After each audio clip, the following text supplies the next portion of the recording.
Okay, today's daf, Be'ezus Hashem, is Masechta Menachos Daf Samach Beis 62.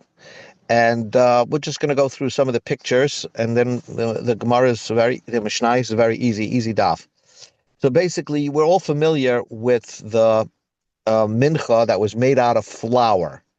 After they did the kamitza flour, imagine flour in the kohen's hand. He put it into the pan, as you can see on the left thing. He put the little levina, frankincense, and he put salt, and then he poured it onto the mizbeach, as you can see on the left picture. What did they do with the extras? They baked it into matzahs, and that was food for the kahanim. But there is another type of mincha called, which we've seen, it's called a minchas challah. And minchas challah comes in two types. Minchas challah means it's baked in the oven prior to the kamitza. And therefore, the Torah tells you that first bake it. So how do you bake it? So we learned that you added water. Even though the Chumash doesn't say add water to the flour, make sure you bake it matzah. And then when you're doing the kamitza, you're going to do it a little funny. First you bake it, and then I guess they had different type of matzah that was foldable, and you crunched it a little bit and made it so that you Like could the do a kamitza. Sfardim. Like the Yeah, Sfardim. yeah, they have something like pliable or That's something what like they that. use. That's what they Oh, use. Yeah. aha. So this is how the picture's done on the right side. You see, it's like pliable and folded, and that's how he does the kamitza. He rubs this pinky and his thumb, and that was the kamitza. Again, but it was the key here. It was baked on the floor of the oven, There was another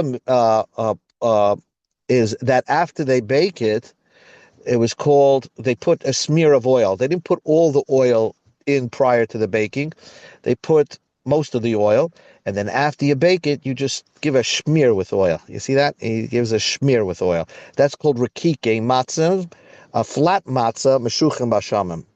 So they make it like a letter J on it. Okay, but both of these were baked on the floor of the oven. That's key. So now we learned three so far, three types of menuchas. Then there was another one. Here it's also baked in the oven prior to the kamitza, but here it's called minchas machlas, where they put it on a flat pan. It was baked on a pan which had an elevation, so you put the matzah on there and the oil runs off. And what does that do? It makes it very, very brittle. That's called a machvas, flat, elevated pan that's not deep. Then there's one more mincha, and that was marcheshes. The deep, it looks like cupcakes. You put the dough here, and with the oil there, it's like in that pocket over there. That's called marcheshes, is the deep pan, according to the Mishnah that we're going to paskin on. So that's the Indian of the, and this is this week's parsha. So if we really just the 5 psukim in this week's parsha, chapter 2, the next verse you see on the top of the page, v'nefesh ki sakrav mincha korban mincha Hashem, it's soilus. So here, the Torah tells you, the first mincha is soilus. The second mincha, if you see the fourth pasuk over here, we see sakrav mincha korban mincha mafei taner. The Torah tells you, if you want to donate a baked mincha, so then it's baked on the floor of the oven, but soilus challah is belulos b'shemen. Either you bake it straight away, or urikike matzahs, you make very thin matzahs, but then after you bake it, you meshuchem b'shemen, you put the letter J on the matzah in oil. Then the Torah gives you 2 more. Machvas, right? Minchas machvas korbanecha, that's the 4th pasuk, the 5th pasuk on that page. So that's a flat pan. So they're baking it in the oven in an elevated, imagine a flat pan with bumps on it, like what I just showed you before. And marcheshes is like the cupcake pan. If minchas marcheshes korbanecha, soilus b'shem and teyasen. These 2 pictures that we saw, that's the marcheshes. They put so the oil is like floats there, and machves is that picture. So now let's begin the Gemara Mishnah on Samach Beis Amar Aleph, right on the Mishnah. Ha'omer, someone says, Harei alai machvas. Someone says, I promise to bring a machvas mincha. Lo yavi b'marcheshes. He should not bring a marcheshes mincha. They're 2 different types of, even though they're both baked in an oven, but what type of keli are you going to use? A machvas is not a marcheshes. B'marcheshes, he makes a neder that I'm going to make a marcheshes. Lo yavi b'machvas, he cannot bring a machvas mincha. So he's obligated to follow through on his words. Ma bein machvas to marcheshes. What is the difference between a machvas and a marcheshes? Says the Gemara, says the Mishnah. This is the opinion we do not paskin like. Marcheshes yesh lo kisei. Marcheshes is a type of vessel that probably had a receptacle part to it, but it has a cover to it. Machavas ein lo kisei. A machavas does not have a cover to it. It does not have a cover to it. Divrei Rabbi Yossi HaGalili. Rab Chanina ben Gamliel loimer. Rab Chanina ben Gamliel says no. Rab Chanina says marcheshes amuka. Marcheshes is a deep, like a cupcake pan, as you saw in the picture. Umaseha roichashin, and its contents like move around. I mean, it's like jelly-like because the oil is somehow it's a softer batter. Machvas is tzofa, is raised, right, and flat. Umaksel koshin, and it causes that the matzah comes out brittle because the dough is raised on that bump. Therefore the oil falls off, and it makes the matzah more brittle. So that's the difference between marcheshes and machvas. So the Gemara first discusses my time with Rabbi Yossi. What is the reason of Rabbi Yossi? That Rabbi Yossi says marcheshes means it's just a pot with a cover on it. The point of marcheshes means that it's covered, because it's coming to bring atonement for somebody who had, let's say, a bad emotion, right? A bad hirhur. And how do you know that the word ruchushe means hidden? Kidiksiv rochash libi davatov. My heart mused something good. So, and your heart is always hidden. So, the way to remember it, according to Rabbi Yossi, marcheshes is a hidden pot with a cover. Umachvas is a pot, the asya a pan, the asya amachovi hapeh, that comes from what's expressed by the mouth. Like people say, menabach, navuche, he barked. Or he expressed with a loud sound. So machvas means something that's not covered, that's not covered. So if that's the case, and therefore, according to Rabbi Yossi, the machvas brought forgiveness for lashon hara. So eime ibcha. So let's say just the opposite. Machvas could be a cover. The asya amchaboy lev. Machvas means, the word machba could also mean hidden. Where do you see that it means hidden? The ksiv. When Lavan approached Yaakov as he escaped, after he escaped, he said, Lama nachbeisa, why did you hide out? Livroyach, to escape. So we see that nachbeisa means hidden. And marcheshes means the asya archushe. That it becomes of the mutterings. Kidamre inche, have a marachshem siv soisai, his lips were moving. In other words, what's the reason of Rabbi Yossi? The Rabbi Yossi said that a machvas has no cover, and marcheshes has a cover. That's the difference between the two pans, so to speak, that were baked. That's the difference between the two minchas. But how did he derive that from? From the word alone, it could go either way. Marcheshes can mean hidden, and marcheshes can mean expressed, open. And same thing, machvas can mean hidden, hiding, and machvas can mean expression. So how did you know that a marcheshes yesh lo kisi, a machvas has no cover? Ella, says the Gemara gemiri lo. Rabbi Yossi had just a tradition, what it means, that machvas is without a cover and marcheshes is with a cover. But that's not what we hold. It's not the same type of pot, so to speak, or pan. Rabbi Chanina ben Gamliel, the difference is marcheshes is an amuka, is a deep pan. How do you know it's a deep dish? The ksiv, v'chol hanase bemarcheshes. You see the base, when the Torah describes the mincha, anything that was made within the marcheshes. So marcheshes must have been a deeper type of keli. Machavas tzofa. Machavas was flatter and raised. The ksiv v'al machavas. It's on the machavas, and that's what I showed you in the picture before that it means something like a flat uh, instrument with raised bumps on it, and that's what was used as the forming of the matzahs of the machvas. Torah Rabbanan, rabbis taught. Beis Shammai Omer. Beis Shammai says, so Omer, somebody says, Harei Olai Marcheshes. He promises to bring a Marcheshes. Now, what's the problem? He didn't say, I'm bringing a Mincha Marcheshes. So maybe he just promised to donate a Marcheshes to the Beis Hamikdash. He just donated a Keli, not the Mincha. And let's say he died or whatever. And we have to figure out what he meant. So we don't know. You leave it to Eliyahu, and Navi could decide. We don't know what he meant. Did he mean that he's bringing the mincha that was made in a marchashes, or he's bringing the marchashes itself? Masapakale, we have a doubt. I al shum kli nikru. Did he mean to say I'm bringing the vessel itself? Oi al shum masayim, or he promised to bring the flour mincha itself, the matzah itself, from a mincha. So we don't know what he meant. Ubesilil, sure. Kli hoya b'migdash u'marchashes shema. There was a famous vessel in the Beis Hamikdash, and it was called marchashes, and everybody used it.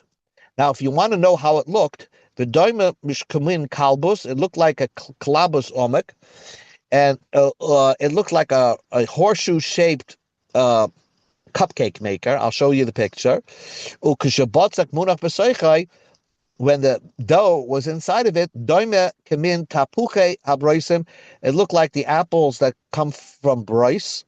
Or the acorn that comes from a Greek acorn tree. So let's just look at the picture for a second. According to Rashi, you see that picture on the left? That's a kalbus, and there's holes in there. So that's the kalbus, how they made the. That's the way, according to the Gemara, that's how the marcheshes looked, and that's how it looked. Okay, so let's go back to the Gemara. So v'oimer, and another proof, the chol nasa b'marcheshes v'al machvas. When the Torah describes the kalim, it just describes it nasa b'marcheshes v'al machvas, on top of a machvas. Alma shum kalim nikru. It's called because of its kalim, v'al shum ma'aseyim, and because of its what it produces. But so when a person says, again, Beis Hillel is of the opinion that if a person promises to bring a marcheshes, he doesn't mean that he's bringing the mincha. He means to stress that he's donating the vessel to make a mincha. That's what he means to donate. Okay.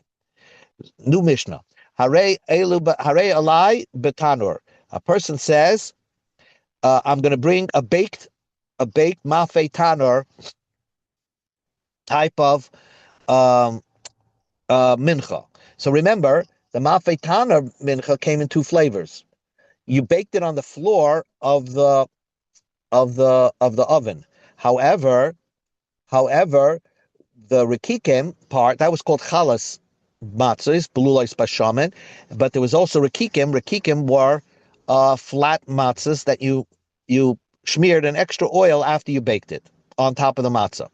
So if someone says harei olai betana, I promise to bring a mincha that was baked in an oven. So what's an oven? Don't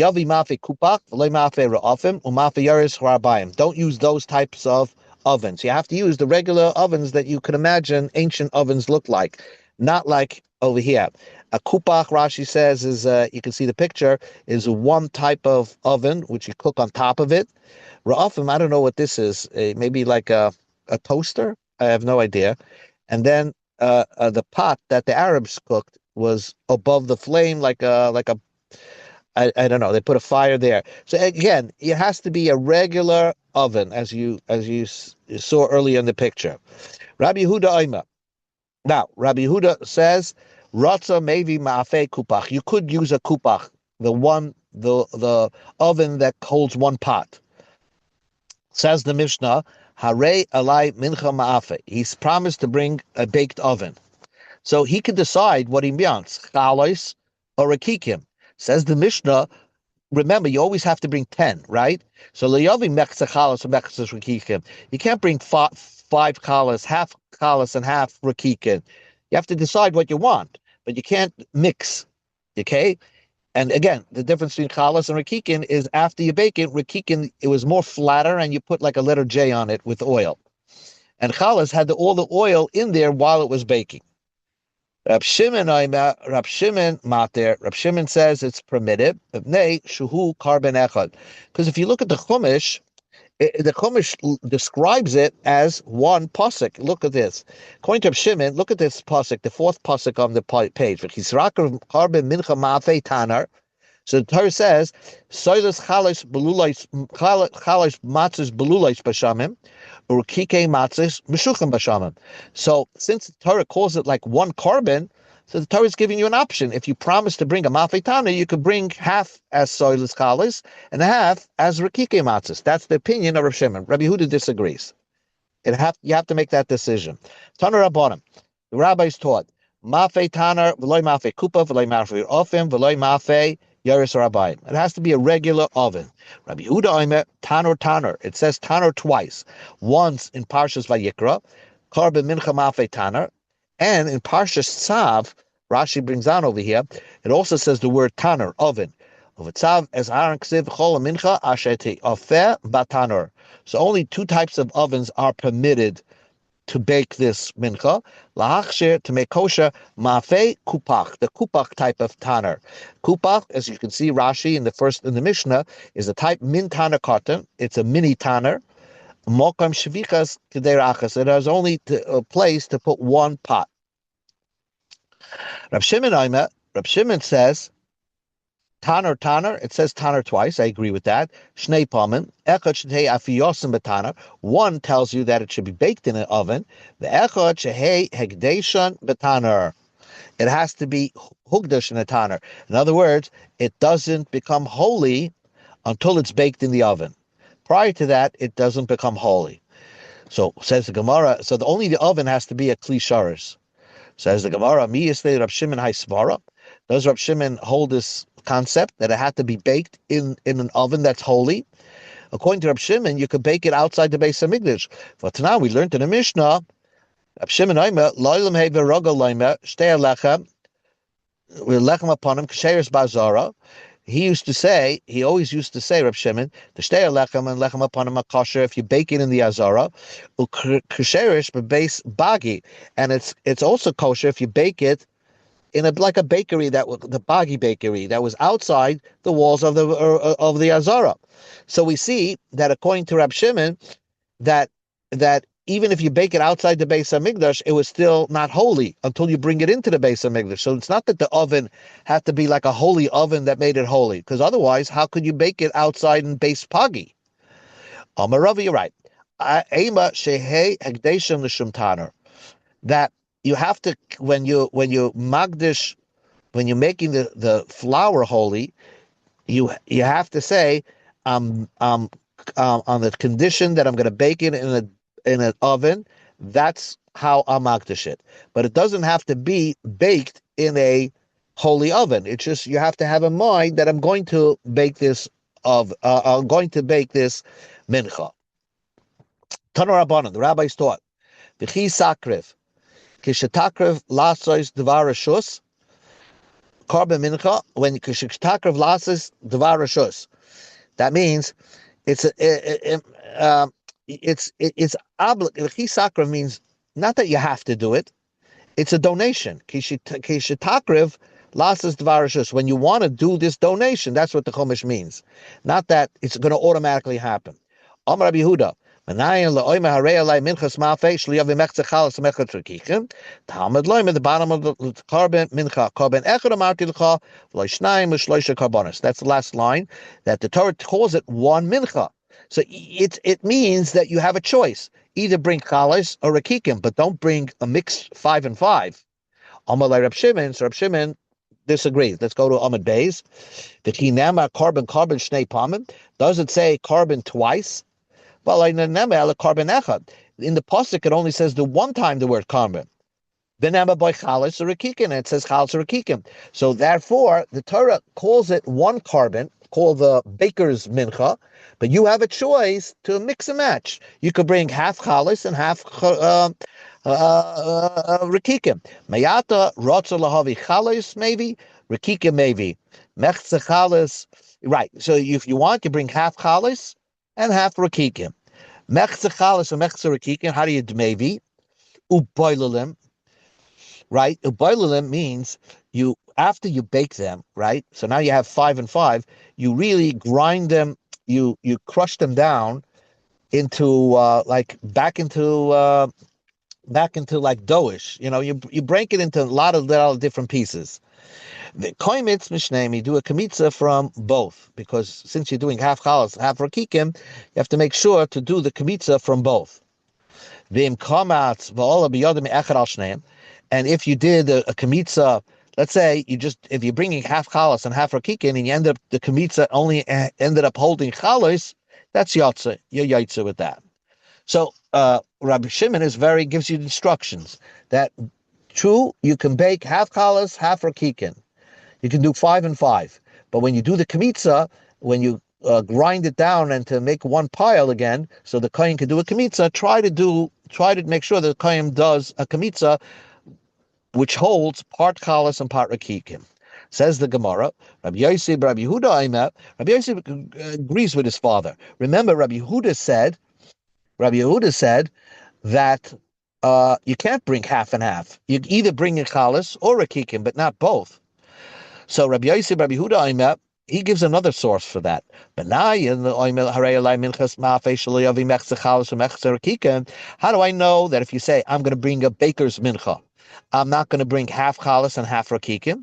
Talmud Laima, v'chol mincha shetyofa betana, v'chol nasa b'machashes, v'al l'koyen hamakra v'ysu loisiyah.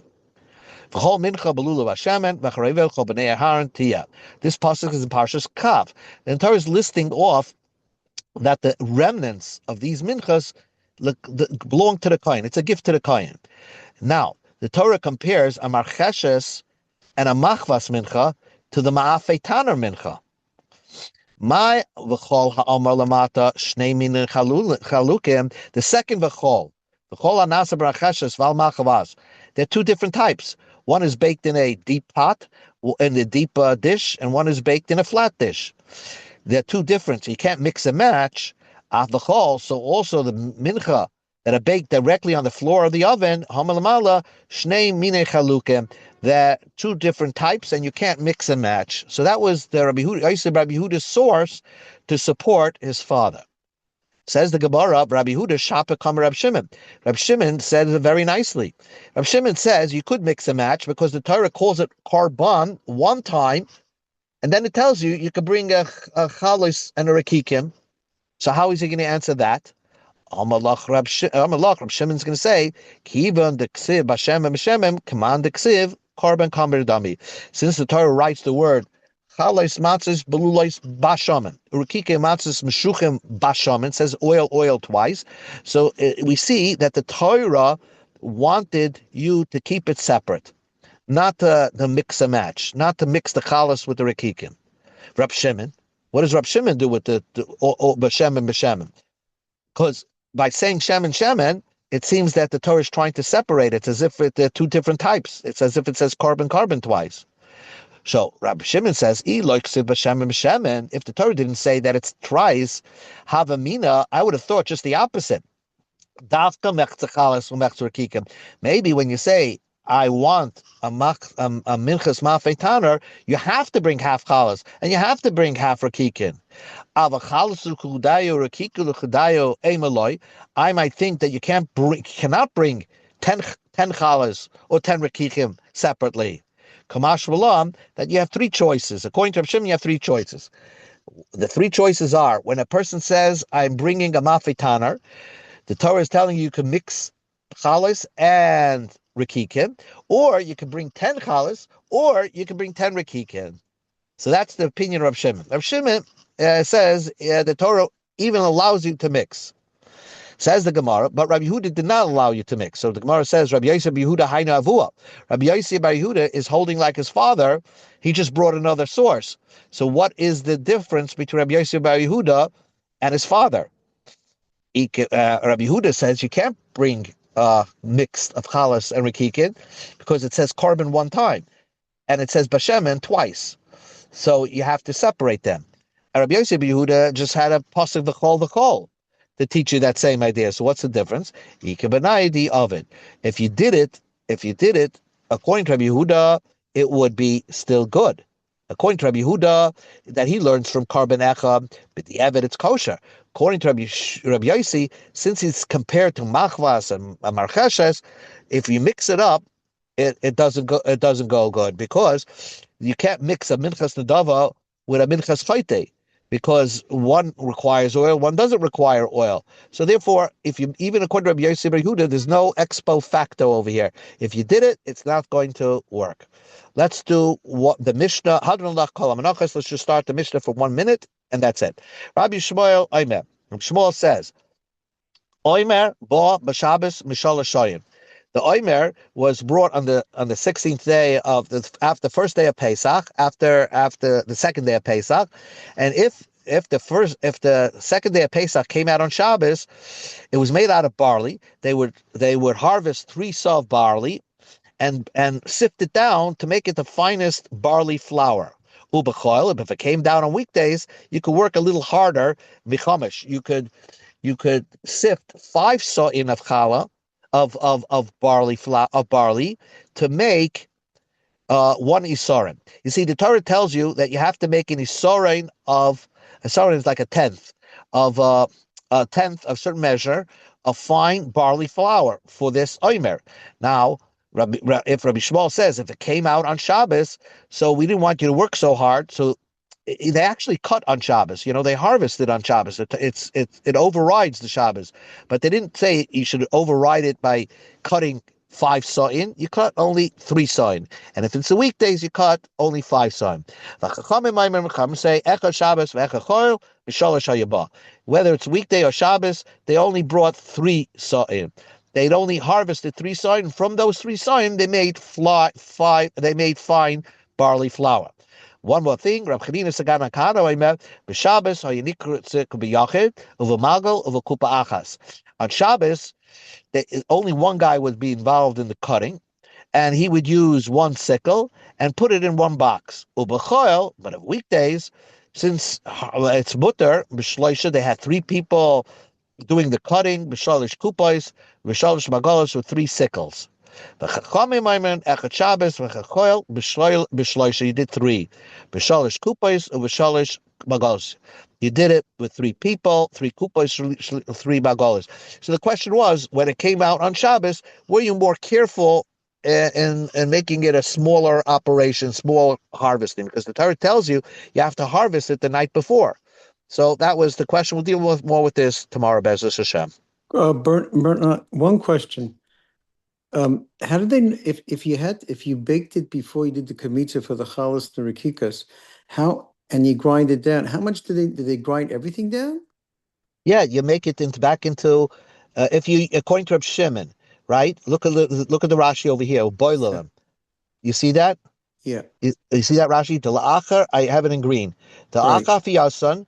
After you bake it, paischen, you grind it down, arvin, and you mix it up.